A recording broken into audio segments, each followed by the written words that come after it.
আমি 2 দিন আগে অর্ডার করেছিলাম এয়ারপডস প্রো 2 এর ফার্স্ট কপি, কারণ অরিজিনালটা কেনার মতো টাকা নাই আমার। এটার 4টা ভার্সন বাজারে রাইট নাও অ্যাভেলেবল। সব থেকে লোয়েস্ট যে ভার্সন সেটা হচ্ছে অ্যাক্টিভ নয়েজ ক্যান্সেলেশনের সাথে আসে, যেটা হচ্ছে 99 RMB। আর সেকেন্ড যেটা আসে সেটা হচ্ছে 60 ডিবি নয়েজ রিডাকশন, প্রাইস হয় 110 RMB।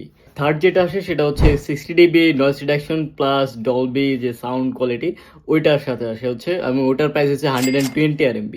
অ্যান্ড সব থেকে লাস্টে যেটা আসে এবং সব থেকে লেটেস্ট যে ভার্সন সেটা হচ্ছে 120 ডিবি নয়েজ রিডাকশন প্লাস ডলবির যে সাউন্ড কোয়ালিটি, ওটা অ্যাড থাকে। Let's open it.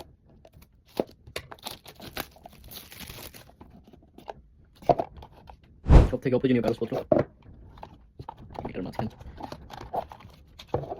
এটার সাথে এই হোল্ড করার জন্য এই জিনিসটা, সাথে চার্জার। আর মেইন যে জিনিসটা সেটা হচ্ছে এটা, এবং এটা মোটামুটি হ্যাভি আছে, এবং কোয়ালিটি যত বেটার হবে এই ওয়েটটা তত বাড়ে।